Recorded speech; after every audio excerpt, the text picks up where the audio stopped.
Apologize. Right now. That is what Colonel Richard Hargrove said to me in front of 214 wedding guests at the Montclair Country Club in Alexandria, Virginia. He said it with his jaw tight and his shoulders squared, the way men do when they believe their rank still travels with them into civilian rooms. He said it like he had been waiting years to say it. He said it like I was still 22 and terrified. I was not 22. I was not terrified. And I knew something he did not know yet, which is that in approximately 4 minutes, his nephew's wedding reception was going to become the most uncomfortable evening of his life. But I am getting ahead of myself.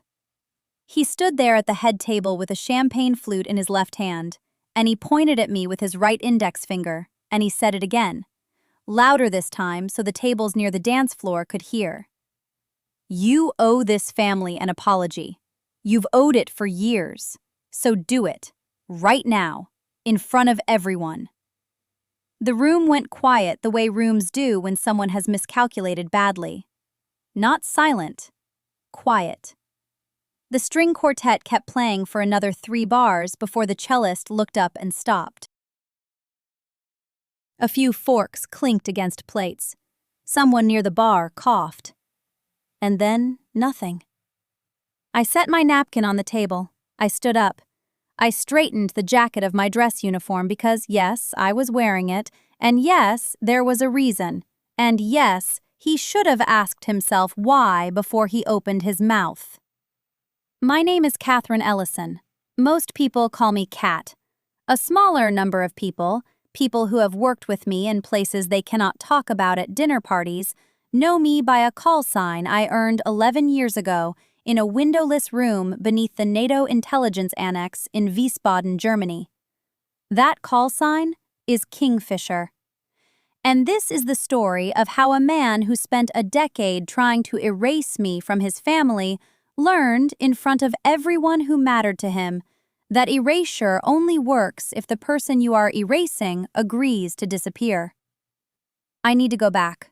Not to the wedding, not even to the moment Richard Hargrove first decided I was a problem. I need to go back to a house in Fayetteville, North Carolina, to a porch with a slanted roof and a screen door that never latched properly, because that is where I learned the thing that made everything else possible. My grandfather was Master Sergeant Walter Ellison, retired, United States Army. He served 26 years, most of them in signals intelligence, which meant he spent his career listening to things other people did not want heard and making sense of patterns other people could not see. By the time I knew him, he was 68 years old with a bad left knee from a fall at Camp Humphreys and hands that shook slightly when he poured his coffee. He lived alone after my grandmother passed. He kept the house immaculate. He read 2 newspapers every morning, one local and one national, and he finished the crossword in both before 9.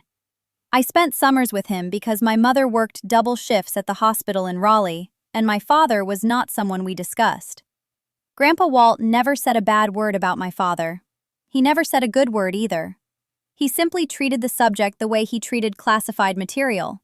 It existed, it was not for general distribution, and dwelling on it served no operational purpose. He taught me to play chess when I was 9. He taught me to shoot when I was 12. He taught me to read a room when I was 14, which meant learning to watch where people's eyes went when they were lying, learning to notice which person at the table was performing and which was calculating, learning the difference between someone who was angry and someone who was afraid, because the two look almost identical if you are not paying attention. But the most important thing he ever taught me, he said on a Tuesday evening in July when I was 16 years old. I had come inside from the porch crying because a boy at the pool had said something about my body in front of his friends, and I had not known what to say back. I stood in the kitchen with chlorine still in my hair and tears running down my face, and I told my grandfather everything, and I asked him what I should have said. He poured me a glass of sweet tea. He set it on the counter. He looked at me with those steady brown eyes, and he said, "Catherine, You do not owe anyone a reaction. You owe yourself a decision. I did not understand it then. I thought he was telling me to toughen up, to stop crying, to be hard. He was not. He was telling me something far more precise. He was telling me that the moment someone provokes you, they are asking you to hand over control, and that the most powerful thing you can do is to keep it, not to suppress what you feel, to feel it fully and then choose what to do with it. Reaction is involuntary. Decision is yours. That sentence lived in me like a splinter for years. It surfaced at officer candidate school when a drill instructor screamed in my face for 11 straight minutes about a bed corner. It surfaced the first time I briefed a colonel who looked past me at the male lieutenant behind me and asked him to repeat what I had just said. It surfaced in the dark, in the field, in rooms where the wrong word at the wrong moment could end something permanently. And it surfaced at that wedding reception in Alexandria when Richard Hargrove pointed his finger at me and told me to apologize. But I will get to that. First, you need to understand who I became. Not because I am boasting. Because if you do not understand the work, you will not understand what was stolen. And if you do not understand what was stolen, the rest of this story will sound like a woman being dramatic at a wedding. I was not being dramatic. I was being exact. There is a difference, and the people in that room learned it. I enlisted at 17 with a parent's signature and a GED I finished 6 months early. Fort Jackson, South Carolina in August, which is its own kind of cruelty. I was 5'4" and 118 pounds. The drill sergeants looked at me the way you look at something that wandered into the wrong room. One of them, a staff sergeant named Pellegrino, told me on day 3 that I had the build of a clarinet player and the voice of someone returning a library book. He was not wrong. I was quiet. I had always been quiet. My grandmother raised me to believe that volume was a symptom of uncertainty. People who know what they are saying do not need to shout it. She said that to me once while shelling butter beans on the back porch of her house in Chesapeake, Virginia, a small brick rancher with a magnolia tree that dropped waxy leaves into the gutters every fall. I was 12. I remember the way her hands moved without looking, splitting the pods by feel, dropping the beans into a metal bowl that rang each time. She said, "Elena, the loudest person in the room is usually the one who knows the least about what is happening. Remember that." I remembered it through basic. I remembered it through advanced individual training at Fort Huachuca, Arizona, where I qualified in signals intelligence and learned to sit in a dark room for 11 hours listening to static until a pattern emerged. I had a gift for it. Not because I was brilliant, but because I was patient in a way most people are not willing to be. Patience is not passive. It is a discipline. It is choosing to remain still when every nerve in your body is asking you to move. Most people cannot do it. I could. I sat in those rooms and I listened, and I found things that other analysts missed because they were already reaching for conclusions before the data was finished arriving. My instructors noticed. My first evaluation said, "Specialist Caldwell demonstrates an unusual capacity for sustained analytical focus." What they meant was, she does not get bored. What they did not know was that I had spent my childhood learning silence in a house where my mother's boyfriend changed every 8 months, and each new one had a different set of rules about how loud a girl was allowed to be. Silence was not a skill I learned in the Army. The Army just gave it a paycheck. By 23, I was at Fort Meade, assigned to a unit whose name I still cannot say publicly. My clearance was TS/SCI with additional compartmented access that I will not specify. What I can tell you is that I worked on targeting packages. I identified patterns in communication networks that allowed operational teams to act. The people who kicked in the doors got the medals. The people who told them which door to kick sat in windowless rooms and drank bad coffee and were not mentioned in any ceremony. That was fine. I did not need ceremonies. I needed the work to be right, and it was. I deployed twice, once to a location I will only describe as arid and forward, and once to a joint task force operation in the Horn of Africa, Djibouti specifically, Camp Limonier, where the heap sat on you like a wet wool blanket, and the work never stopped, because the region never stopped producing problems. It was there that I earned my call sign, Ghost Line. Not because I chose it, because a warrant officer named Davis, a tall man from Baton Rouge who smelled like Cope wintergreen and spoke in a drawl so thick you could stand on it, said one morning after I had identified a communication node that 3 other analysts had missed for 11 days, he said, "Caldwell, you are like a ghost on the line. You see things that are not supposed to be visible." He shortened it the next day. Ghost Line. It stuck. It followed me to my next assignment and the one after that. The thing about a call sign is that it means someone saw you. Not your rank, not your gender, not the fact that you weighed 122 pounds and still got asked at the PX if you were someone's dependent. They saw the work. Davis saw the work. My supervisor, a major named Okonkwo, a Nigerian-American woman from Silver Spring, Maryland, with a doctorate in applied mathematics and no patience for anything approximate, she saw the work.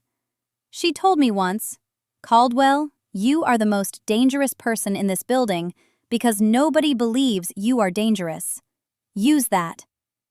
I used it. By the time I left the Army at 29, I was a sergeant first class with a Bronze Star, a meritorious service medal, and a set of skills that translated directly into the private sector. I took a position with a defense consulting firm in Arlington, Virginia, Hargrove Partners. Yes, that Hargrove. Richard Hargrove's brother David had founded the firm in 2004, and it had grown into a mid-tier contractor specializing in signals analysis and intelligence support for DoD clients. David hired me personally after a 40-minute interview in which he asked me 2 questions and then spent the remaining 30 minutes telling me about the contracts he needed me to salvage. I salvaged them. In 2 years, I was a senior analyst. In 4, I was running the intelligence division. The firm's revenue from my division alone was $11.6 million annually by the time everything happened. My grandmother did not live to see any of it. She died the year I deployed to Djibouti, a stroke in her kitchen on a Tuesday morning in November. I did not make it to the funeral. I was 8,000 miles away, listening to intercepts in a plywood booth, and by the time I got the Red Cross message, she had already been in the ground for 2 days. I have never fully forgiven myself for that, and I suspect I never will. But I kept the metal bowl, the one the butter beans rang against. I kept it in every apartment, every duty station, every temporary housing unit I lived in for 12 years. It sat on my kitchen counter in my apartment in Alexandria, Virginia, the night I received the wedding invitation for David Hargrove's son, Tyler. The invitation was ivory cardstock with gold foil. It was beautiful. I set it against the bowl and looked at it for a long time. I should have trusted what I felt in that moment, which was a small, cold thing at the base of my spine. Not dread exactly. Recognition. The feeling you get when a pattern is forming and you cannot yet see its shape, but you know it is there. I went anyway. I went anyway because David Hargrove was my brother's oldest friend, and in our family, that meant something. David and my brother Marcus had served together in the 82nd Airborne at Fort Bragg before Marcus transferred to intelligence work and David left the Army to sell commercial real estate in Northern Virginia. They stayed close, the way men who have jumped out of aircraft together stay close. Not through phone calls or birthday cards, but through an understanding that if one of them called at 3 in the morning and said, "I need you," the other would already be putting on his shoes. David had been at Marcus's funeral. He had carried a corner of the casket. He had stood beside my grandmother and held her elbow when her knees buckled. And he had looked at me across the grave with an expression that said, "I know what you lost, because I lost it too." That earned him something permanent from me. A seat at my table, an answered phone call, an appearance at his son's wedding, even though every instinct I had told me to stay home. But here is what you need to understand about the years between my grandmother's death and that ivory invitation. Those years were not empty. They were full, and they were brutal, and almost none of the people at Tyler Hargrove's wedding had any idea what I had been doing during them. The first thing that happened was the promotion I did not get in 2014. I had been working a signals intelligence desk at Fort Meade for 11 months, running intercept analysis on a target package in the Horn of Africa. My team identified a logistics chain that connected a weapons pipeline in Yemen to a financing node in Djibouti. We mapped it. We sourced it. We built the target folder that led to a joint operation with JSOC that disrupted the pipeline for 19 months. My name was on the analytical summary. My initials were on every product that fed that operation. When the unit commendation came down, my section chief, a GS-14 named Arthur Pell, presented it at an all-hands meeting. He thanked the team. He named 3 analysts by name. I was not one of them. The 2 men and 1 woman he named had contributed to the project, that is true, but they had not led it. I had led it. I had worked 16-hour days for 3 months.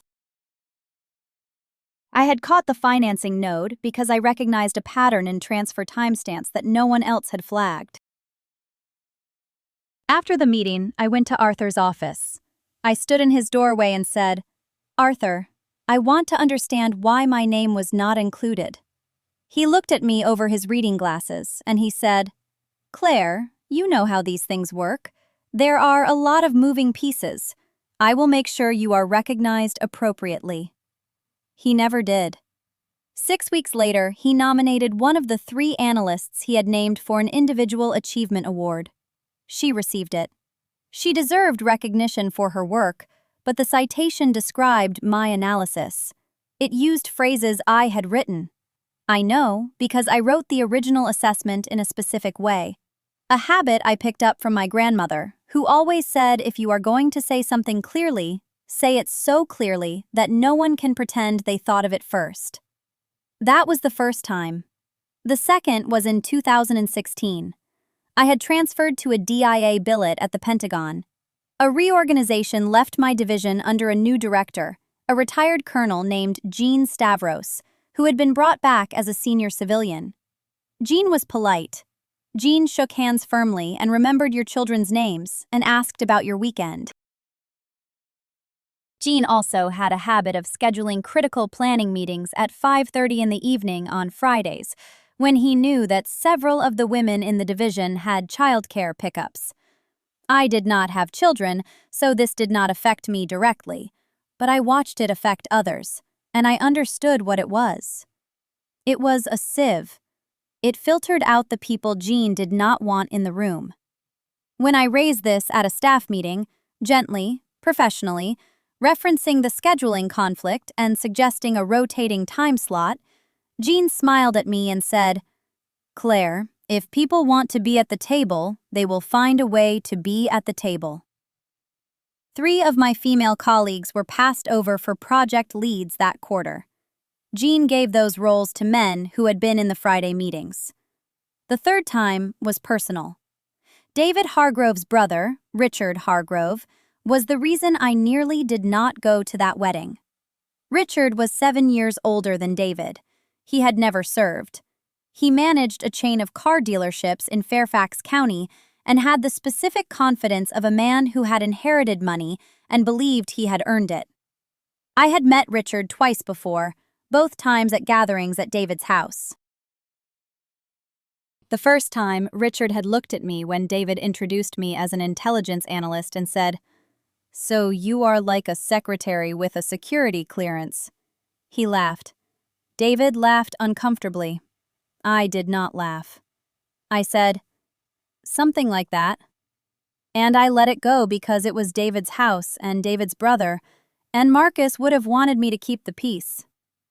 The second time was worse. It was a 4th of July barbecue in 2017 in David's backyard in Centerville. Richard had been drinking since noon. I was standing near the cooler talking to David's wife, Karen, about her daughter's college applications, and Richard walked over and said, "Karen, you know Claire here is basically a professional eavesdropper, right? She listens to people's phone calls for a living." Then he turned to me and said, "Do not worry, Claire. I am sure the terrorists are very impressed by your little reports." I looked at him. I set my drink down on the picnic table very carefully. I felt my pulse in my wrists, in my temples. My grandmother's voice was in my head, clear as a church bell. She was saying, "The loudest man in the room is usually the one who knows the least about what is actually happening in it." I picked my drink back up. I said, "Richard, you would be surprised what impresses people." And I walked away. Karen followed me and said quietly, "I am sorry about him. He is like that with everyone." I said, "I know. But Karen, he is not like that with everyone. He is like that with people he thinks cannot do anything about it." That was the last time I saw Richard Hargrove before the wedding.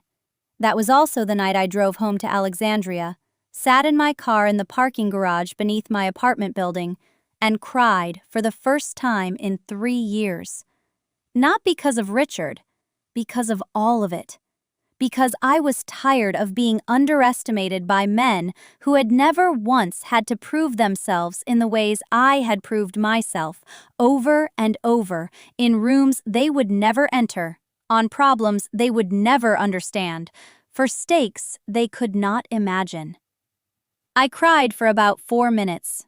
Then I wiped my face, went upstairs, and fed the cat. The next morning I woke up at 5 like I always did, and the apartment was quiet and the cat was on my chest, and something had changed. I lay there for a long time trying to name it. It was not anger. I had been angry before, plenty of times. And anger felt hot and restless and made you want to do something immediately. This was different. This was still. This was the feeling you get when you have been staring at a map for hours, trying to find the route, and then suddenly you see it, the whole thing at once, every turn, every contingency, and you know exactly where you are going. I got up. I made coffee. I sat at the kitchen table in the gray light coming through the blinds, and I thought about my grandmother. She died when I was 22, 3 weeks before I commissioned. Lung cancer, the kind that moves fast. She had been a nurse at Walter Reed for 31 years. She had held the hands of boys who came back from Vietnam missing pieces of themselves, and she had never once complained about it. Not to me, not to anyone. The last time I visited her, she was in the hospice in Silver Spring, and she weighed maybe 90 pounds, and her voice was like paper tearing. She took my hand, and she said something I carried with me through every deployment, every briefing, every room full of men who looked through me like glass. She said, "Claire, the loud ones always think silence means you have nothing to say. Let them think that. Let them think it right up until the moment it costs them." I did not understand it fully at 22. I understood it better at 26, after my first tour. By 30, I understood it the way you understand gravity, as something so fundamental it no longer needs explaining. And that morning, sitting in my kitchen in Alexandria at 5:15 with the cat winding between my ankles, I understood something else. I understood that I had been letting Richard Hargrove's behavior exist in a category I called family difficulty, as if it were weather, as if it were something you simply endured because it came with the territory of loving someone whose family included someone like him.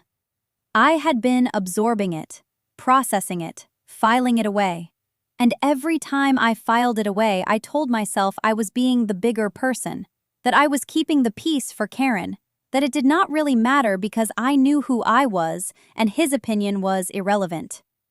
But that was not entirely true. His opinion was irrelevant. That part was right. What was not irrelevant was the pattern. The pattern mattered. Because the pattern was not just about me. Richard had a daughter, Megan, who was 19 and quiet and smart and who flinched every time her father raised his voice. Richard had a wife, Diane, who had not expressed an original opinion in company in the 15 years Karen had known her. Richard had employees, a whole office full of people at his commercial real estate firm in Tyson's Corner. And I had heard the stories from Karen about turnover and complaints and the one young woman who had filed something with HR and then withdrew it. The pattern radiated outward. It always does. Men like Richard do not contain their damage to a single target. They spread it everywhere they go, a kind of ambient poison, and the people around them learn to breathe shallow and call it normal. I was not going to fix Richard Hargrove. That was not my job and not my intention. But I was also not going to let my wedding day, the day I married the woman I loved, become another stage for his performance. I was done being an audience for it. So I began to prepare, the way I prepared for everything. Quietly, methodically, with the kind of patience that looks like inaction if you do not know what you are looking at. The first thing I did was call my friend Janet Maddox. Janet was a JAG officer I had known since my second deployment. She was meticulous and careful, and she had a memory like a filing cabinet. I told her what I needed, and she said, "How long do I have?" And I said, "The wedding is in 9 weeks." She said, "That is more than enough time." The second thing I did was have a conversation with Tom.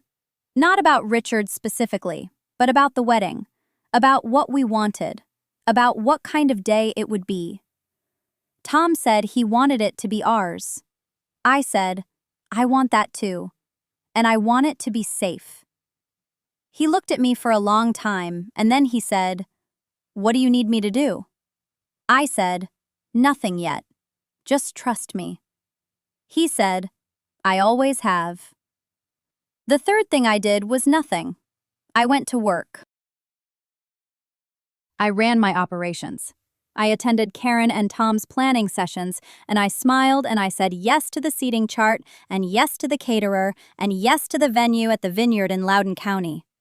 And when Karen mentioned that Richard would be giving a toast, I said, "That sounds lovely." I did not tell Karen. I did not tell Tom what I was actually doing. I did not tell anyone. Because the thing my grandmother taught me, the thing I had learned across a decade of intelligence work, was this: preparation is invisible. The moment you announce what you are building, you give someone the chance to dismantle it. So you say nothing. You smile. You let them keep believing what they have always believed about you. That you are quiet because you are weak. That you are patient because you are passive. That your silence is empty. You let them believe it right up until the moment it costs them. The first thing I did was call a lawyer named Grace Yoon in Alexandria. Not a family lawyer. An intellectual property and contracts attorney with a background in federal whistleblower protections. Grace had been recommended to me 3 years earlier by a colleague at Fort Meade who had gone through a messy dispute over classified project attribution. I had never needed her then. I needed her now. I sat in her office on a Tuesday afternoon in March, 5 months before the wedding. The office was on the 4th floor of a building on King Street, and through the window I could see the Masonic temple lit white against a gray sky.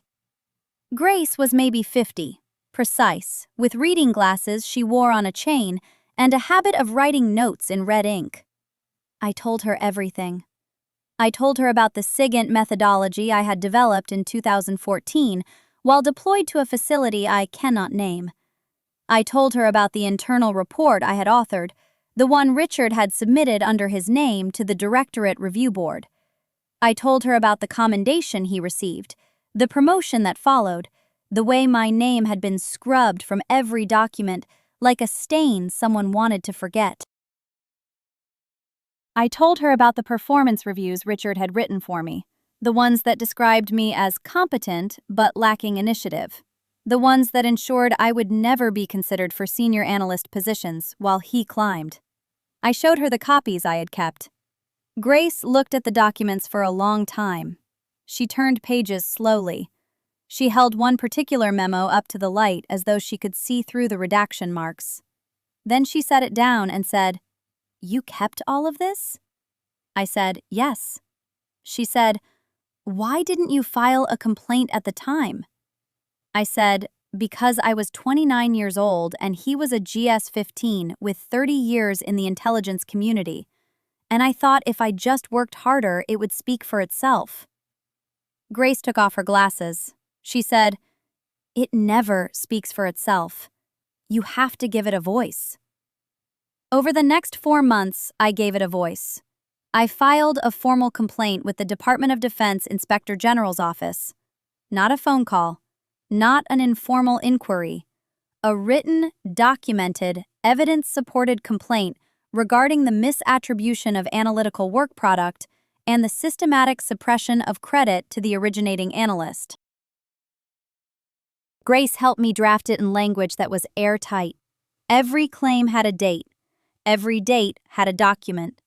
Every document had a chain of custody I had maintained since the day I first suspected what Richard was doing, which was the day I saw my own sentence structure in a brief with his name on the cover page. The IG office assigned an investigator in April. I met with him twice, once at Grace's office and once at a secure facility in Tyson's Corner. He was thorough. He asked me questions I had already anticipated, and a few I had not. He asked me if I had any witnesses. I gave him 2 names. One was a retired analyst named Margaret Chen, who had worked in the same division and had seen the original drafts on my desk. Margaret had moved to Annapolis after retirement. She was 71 years old, and she remembered everything. The second name was someone still active in the community. I will not say who, but they had seen what Richard did, and they had said nothing at the time, and now they were willing to say something because I had asked and because sometimes people wait for someone else to go first. While the IG investigation moved forward, I did something else. I contacted the 2 professional organizations where Richard had presented papers based on my work. I provided documentation showing the original authorship. I was not aggressive. I was factual. I sent emails with attachments, and I followed up with phone calls, and I kept records of every communication in a folder on an encrypted drive that I stored in a safe deposit box at a bank in Falls Church. Grace had told me to do that. Grace told me a lot of things that spring, and I did all of them. Meanwhile, I went to Sunday dinners. I helped Karen choose flowers for the centerpieces. I listened to Tom talk about his new job at Booz Allen. I sat across from Richard at the long table in his house in McLean, and I passed him the salt when he asked for it, and I laughed at his stories about the old days at the agency, the stories where he was always the hero, always the one who saw what no one else could see, always the smartest person in the room. He told a story one evening about a breakthrough in signal analysis that had changed how the entire division approached a particular target. He told it with his hands moving, his voice rising. Karen beamed at him from the kitchen doorway. Tom nodded like he was hearing scripture. I ate my roast chicken.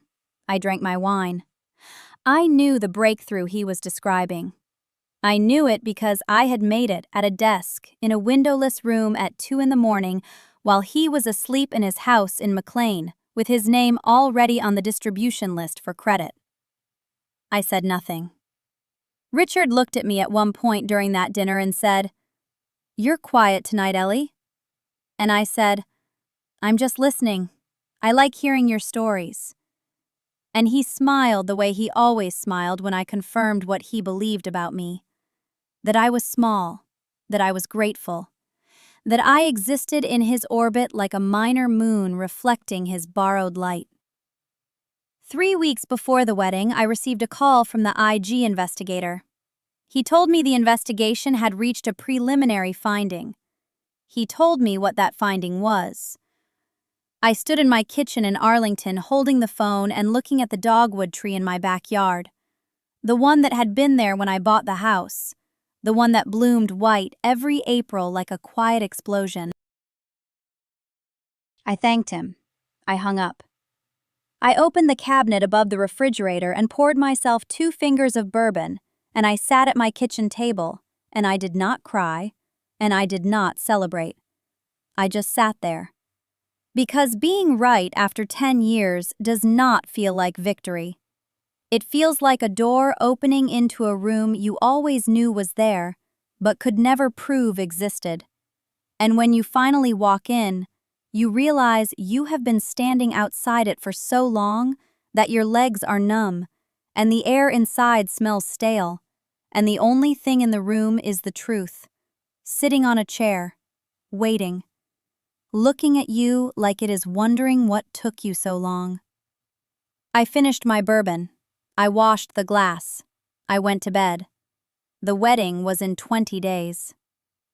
The wedding was held at Thornfield Manor in the Cotswolds, which of course it was. Richard had always loved old stone and the suggestion of aristocracy, and Laura had grown up believing that love should look expensive. The venue sat on 11 acres of manicured land, a converted estate with a chapel attached, like an architectural afterthought. And when I pulled into the gravel car park on a Saturday afternoon in late September, the sky was the color of pewter, and the air smelled of wet grass and rosemary from the kitchen garden near the south wall. I wore navy. Not black, because black would have been a statement, and I was not there to make statements. I was there to attend my nephew's wedding and to wait. The waiting was almost over.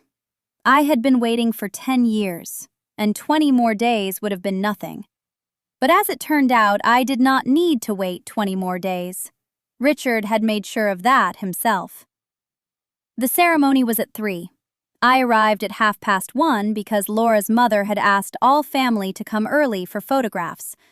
And I stood where I was told and smiled when the photographer pointed, and I made small talk with Laura's aunt, a kind woman named Christine, who bred Springer Spaniels in Devon, and who told me she had never understood why Richard spoke about me the way he did. I asked her what she meant, and she looked uncomfortable and said, "Oh, nothing really, just that he sometimes made little jokes."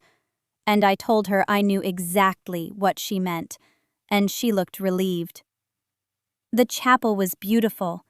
Pale stone walls, narrow windows letting in gray light that somehow felt warm, wooden pews that creaked when you sat down. Daniel looked happy, genuinely happy, in the way that young men look happy when they have not yet learned that happiness is something you build rather than something you find. And when I saw him standing at the altar in his dark suit, with his hands clasped in front of him, I thought of his grandfather, my father, standing in a registry office in Cheltenham 47 years ago, with the same nervous posture and the same belief that everything was about to begin. I loved Daniel. That was the part Richard never understood. Every document in that solicitor's folder, every trust provision, every carefully structured clause was an act of love for Daniel, not an act of war against Richard. The reception was in the great hall. Long oak tables, white flowers, candles in iron holders. A string quartet playing something by Elgar that I recognized but could not name. 200 guests. Richard was seated at the top table, of course, because Richard had paid for the wedding. Or rather, Richard believed he had paid for the wedding, because he had written a check for £12,000 and announced it loudly at the engagement dinner 6 months earlier, while I sat at the far end of the table and said nothing. What Richard did not know was that the venue deposit, the caterer's advance, and the florist had been covered by a trust that my father had established in 2014, administered through Howell and Marsh, funded by the sale of the Cirencester property, and earmarked specifically for Daniel's major life events. Richard's £12,000 had paid for the band and the open bar. My father's trust had paid for everything else.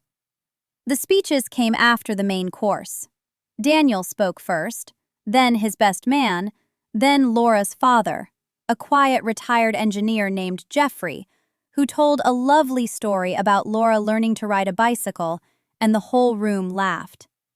And then Richard stood up. He was wearing a 3-piece suit that was slightly too tight across the middle.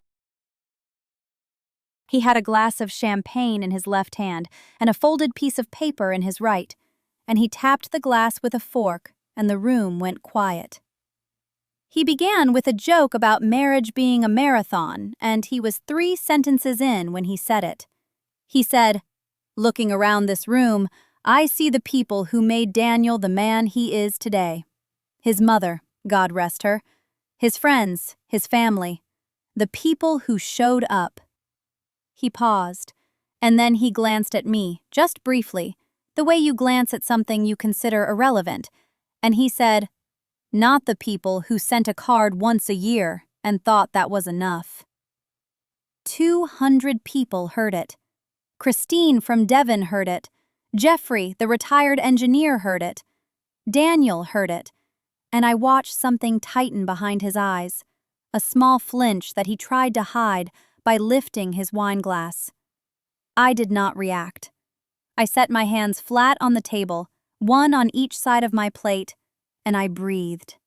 In and out. The linen was cool under my palms. Richard continued his speech, but I was not listening anymore because my phone had just vibrated once in my clutch bag. I knew who it was. I had asked Major Hargreaves to send the confirmation at 5 o'clock, and it was 7 minutes past 5, and the Major was precisely 7 minutes late, which for him was practically a scandal. I waited until Richard finished. I waited through the applause. I waited until he sat down with that look of satisfaction, the look of a man who believes he has said something clever in front of people who matter. And then I stood up. I did not tap my glass. I simply stood, and the room noticed because it is difficult to ignore someone standing alone at a table when everyone else is seated, and the quiet spread outward like a ripple. I said, "I was not on the program tonight, and I will be brief." I said, "Daniel, your grandfather asked me to keep something safe for you. He asked me a long time ago, and I gave him my word." I reached into my bag and I took out not the phone, but the envelope. The original cream-colored heavy stock with my father's handwriting on the front, Daniel's name in blue ink. Richard's face changed, not all at once. First confusion, then recognition, then something I had never seen on his face before, which was fear. Because he recognized the handwriting. He recognized the envelope. He had seen one exactly like it 14 years ago, in my father's study. And my father had told him it was nothing important, and Richard had believed him because Richard always believed what was convenient. I walked to the top table, and I placed the envelope in front of Daniel, and I said, "This is yours. It has always been yours. Your grandfather wanted you to have it when you started your own family." And then I said my call sign, not my name, my call sign from the service, the one I earned in Helmand Province in 2008, the one that was printed on a commendation that hung in my father's hallway for 11 years. "Nightingale," I said. That was what he called me. And Richard went pale. Not pink, not flushed. White. The blood left his face the way water leaves a basin when you pull the plug, all at once, downward, and his champagne glass stopped halfway to his mouth and stayed there, suspended, because he had just realized that every conversation my father ever had about the family trust, every meeting with the solicitors, every amendment to the estate plan had been conducted under a code reference that Richard had spent 3 years trying to crack by ringing Howell and Marsh and pretending to be an authorized party. The code reference was Nightingale, and the authorized party was me. I looked at Richard. He looked at me. The room was silent except for the string quartet, who had stopped playing and were holding their bows in the air like they were not sure whether this was part of the program. "Apologize," Richard said. His voice was quiet and strange. "Apologize. Right now." I did not apologize. I had nothing to apologize for. The silence lasted 11 seconds. I know because I counted them, the way I used to count seconds between lightning and thunder when I was a girl, standing at the window of my grandfather's farmhouse in Shropshire, watching storms roll across the Long Mynd.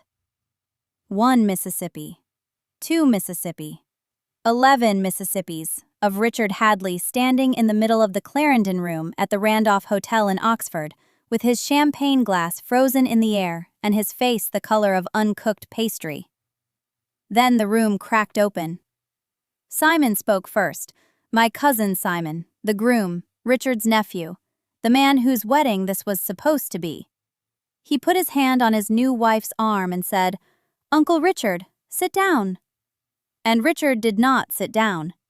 Richard said, louder now, "She has no right to that trust your father promised me." And Simon said, "Uncle Richard, sit down, please." And his voice had the particular steadiness of a man who has rehearsed this moment in his head and hoped it would never arrive. What happened next came in layers, the way things do when a family breaks apart in public. There is the surface layer, which is what the guests see, and then there is the deep geology underneath, which only the family knows. On the surface, what happened was this. Richard's wife, Margaret, took his elbow and guided him toward the corridor. The string quartet started playing again, something by Handel, bright and inappropriate. The wedding planner, a terrifyingly competent woman named Fiona, materialized with fresh champagne and began redirecting guests toward the dessert table as though nothing unusual had occurred. Simon made a short speech thanking everyone for coming and made a joke about family reunions that landed well enough to produce laughter, though it was the nervous kind. Underneath, what happened was an earthquake. Within 48 hours, my solicitor at Howell and Marsh received 3 separate communications. The first was from Richard's personal lawyer, a man named Desmond Grove at a firm in Cheltenham, requesting full disclosure of the Nightingale Trust structure and asserting that Richard had a beneficial interest by virtue of an oral promise made by my father in 2014. The second was from Margaret, writing on her own behalf and without Richard's knowledge, asking whether a meeting could be arranged to discuss the matter privately.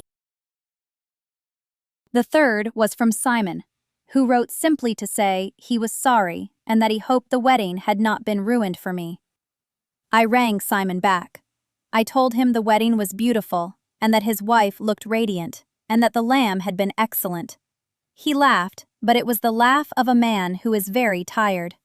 He said, "You know he's going to fight this." I said, "I know." He said, "He's been talking about that trust for years. He told me Dad promised him the Ludlow property and the farmland and the portfolio, all of it, and that you were just named as trustee because Dad didn't trust him with the paperwork." I said, "Simon, your father trusted me with far more than paperwork." He was quiet for a moment. Then he said, "I know. I think I've always known." The legal contest, if you could call it that, lasted 14 weeks. It was not dramatic. It was not a courtroom scene with barristers in wigs. It was letters and schedules and statutory declarations, and one long afternoon in a conference room at Howell and Marsh's offices on St. Aldate's, where Richard sat across the table from me and refused to make eye contact while Desmond Grove presented his case, which rested entirely on the assertion that my father had made verbal promises at a Boxing Day lunch in 2014. The problem for Richard was that my father had never made verbal promises about anything important in his life. He was a man who put everything in writing. Everything. He had written letters to me since I was 11 years old, one every month without fail, and in those letters he had explained exactly why the trust existed, exactly what it contained, and exactly why Richard was not named as a beneficiary. Not out of cruelty, out of clarity. Because my father had watched Richard spend his way through 2 marriages and a business that should have been profitable, and a house in the Cotswolds that he remortgaged 3 times. And my father had concluded, with the precision of a man who had spent 40 years as a chartered surveyor, that giving Richard control of the family estate would be like handing a lit match to a man standing in a room full of newspapers. The trust held the farmhouse in Shropshire, 86 acres of agricultural land, a rental property in Ludlow, and an investment portfolio worth just over £900,000. It was not a fortune by some standards. By the standards of a family that had worked the same land for 4 generations, it was everything. Richard's claim was dismissed. Desmond Grove sent a letter saying his client was disappointed but respected the outcome. Margaret rang me 2 days later. She said Richard had not slept properly in weeks. She said he felt humiliated. She said he knew, deep down, that he had no legal standing, but that the humiliation of being exposed at the wedding, in front of everyone, had broken something in him. She asked if I would consider speaking with him. I said I would. Not because I owed him anything, because Margaret had always been kind to me, even when Richard was not, and because she had once driven 40 minutes in the rain to bring me soup when I was recovering from surgery at the John Radcliffe, and I remembered that. Richard rang me on a Tuesday evening in November. It was raining. I was sitting in the kitchen of the farmhouse with a cup of tea and the windows open, because I have always liked the sound of rain on the flagstones outside. He said, "I don't know how to say this." I waited. He said, "I spent years thinking your father chose you because you were his daughter and I was just his brother." I said nothing. He said, "But it wasn't that, was it?" I said, "No, Richard, it wasn't." He was quiet. Then he said, "I'm sorry about the wedding." I said, "I know." He did not say he was sorry about the years before the wedding, the missed birthdays, the whispered comments at family gatherings about how I was unmarried and childless and therefore did not need the money. The time he told Simon, within earshot of me, that my father's judgment had been compromised by sentimentality. He did not apologize for any of that, and I did not ask him to, because I had learned something important by then, which is that you cannot extract from people what they do not have to give. You cannot extract from people what they do not have to give. My grandfather said that to me once, though he used different words. He said it on a Tuesday afternoon in his garden in Cheltenham, the one with the crooked apple tree that never produced anything worth eating, but which he refused to cut down because my grandmother had planted it the year they married. I was 14. I had come home from school crying because a girl named Sophie Bartlett had told everyone in our year that I stuffed my bra, which I did not, and that my father only got his promotion because he knew someone at the ministry, which he did not. I wanted Sophie to take it back. I wanted her to stand in front of everyone and say she had lied. My grandfather listened to all of this while pruning roses that did not need pruning. When I finished, he set down the secateurs and looked at me with those pale blue eyes that always seemed to be amused by something I could not yet see. He said, "Lena, some people are empty rooms. You can knock on the door all day. nobody is home. I did not understand it then.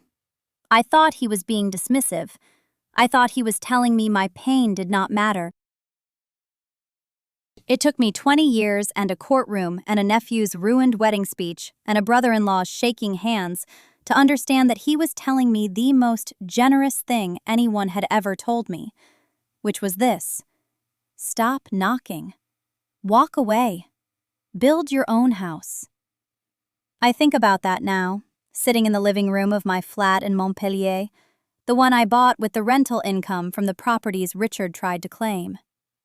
It is a small flat, 2 bedrooms, a kitchen with a window that faces south, a balcony where I grow basil and thyme because the light is right and because the smell reminds me of my grandfather's garden, though his was English and mine is French, and the climates have nothing in common. I moved here 3 years after the settlement, not because I was running, because I was finished. There is a difference. The family did not recover in the way families are supposed to recover in stories. There was no Christmas where everyone gathered around a table and laughed, and someone said something wise, and we all forgave each other over roast potatoes. What happened instead was slower and uglier and more honest. Simon stopped calling Richard. Not because I asked him to, but because he had stood in that banqueting hall and watched his father try to humiliate a woman who had done nothing except exist with more competence than Richard could tolerate. And something in Simon shifted that night. He told me this on the phone 6 months later. He said, "I kept thinking about all the times Dad said things about you, and I just laughed." He said, "I don't know how to undo that." I said, "You don't undo it, Simon. You just stop doing it." He was quiet for a long time. Then he said, "Yeah." Claire, Richard's wife, sent me a letter. An actual letter, handwritten on cream stationery, posted to my old address in Bath, which my solicitor forwarded. It was 4 pages long. She said she had known for years that Richard resented me. She said she had tried to talk to him about it, but that he became cold whenever she raised it, and she had learned to stop raising it. She said she was sorry. She said she understood if I never wanted to see her again. I read that letter 3 times. I could smell her perfume on the paper, something with jasmine. I wrote back. I said, "Claire, you have nothing to apologize for." I said, "But I appreciate that you did." I do not hate Richard.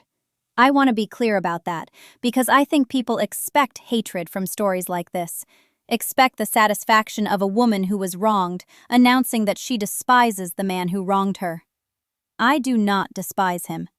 I think he is a man who spent his entire adult life measuring himself against a brother who was better than him in ways that mattered.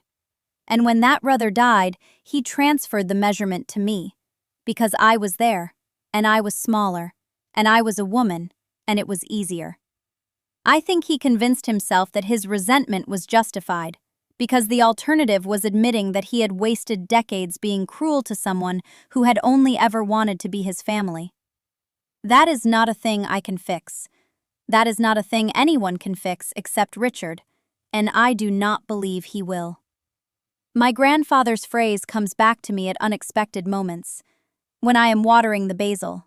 When I am walking along the Les in the early morning and the light hits the water in that particular way it does in southern France, turning everything briefly gold.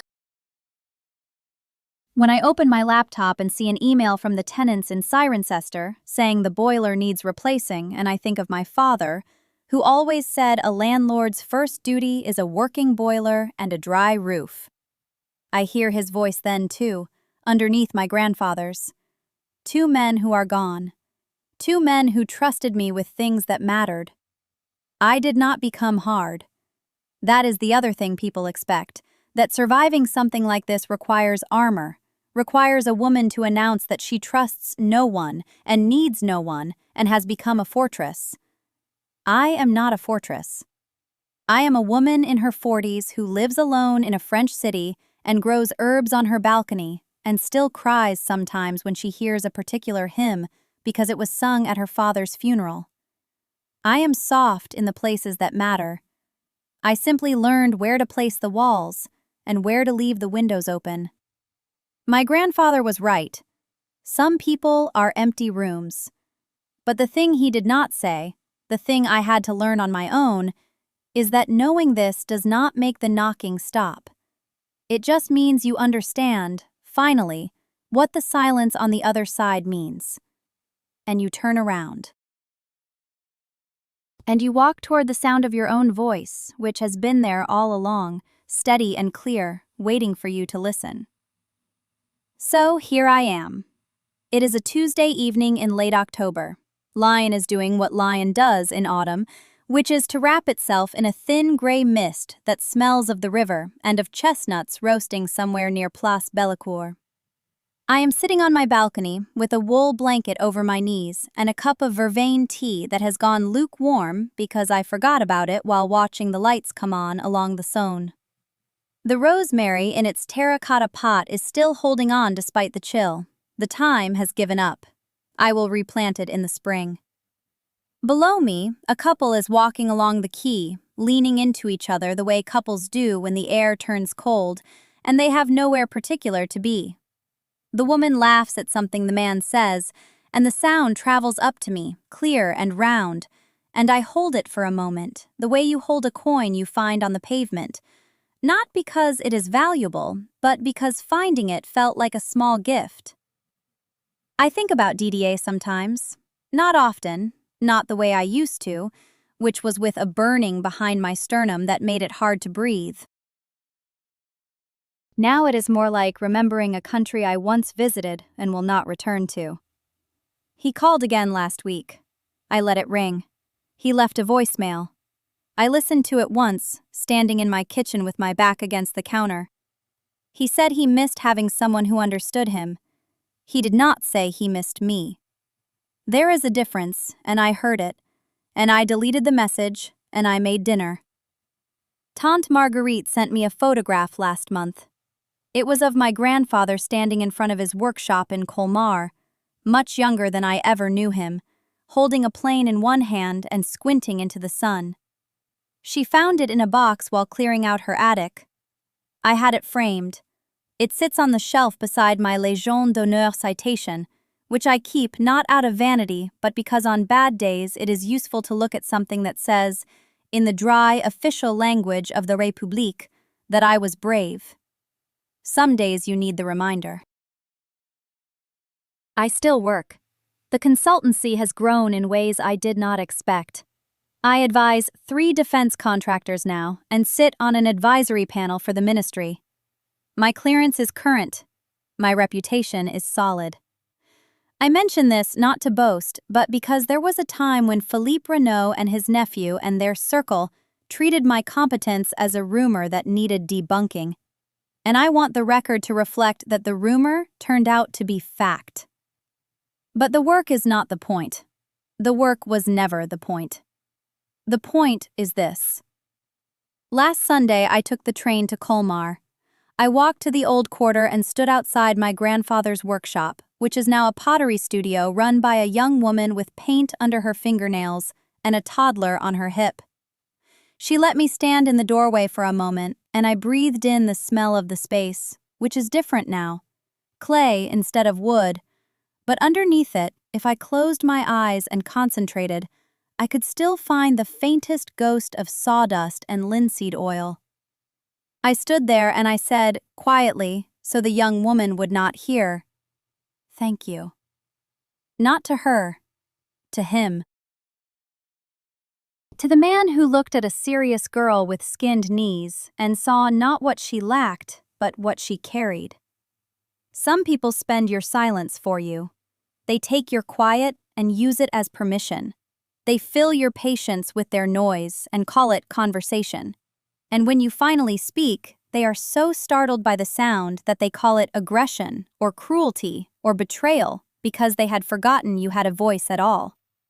I am telling you this because maybe you are sitting somewhere right now with your tea going cold and your throat full of words you have not said. Maybe someone in your life has made you small so many times that you have started to believe the smallness is yours, that it belongs to you, that it is your natural shape. It is not. It was never yours. It was placed on you like a hand on a shoulder pressing down, and you can stand up beneath it. You can. You do not have to do it the way I did. You do not need a courtroom, or a call sign, or a colonel reading your name aloud in a silent room. You just need the moment, and it will come, when you hear your own voice clearly enough to trust it. And then you speak. Not to punish, not to prove. Just to say, simply and without apology, I am here. I have always been here. And I am done being invisible. The mist is thickening over the river now. The couple on the quay has disappeared around the bend. Somewhere in the city a church bell is ringing. Not the hymn, a different one, but close enough that I feel it in my chest. I pull the blanket tighter. I drink my cold tea. The rosemary shivers in the breeze and holds on. My name is Elise Marchand. I kept my name. And this is not the end of the story. It is just the first evening I have told it out loud.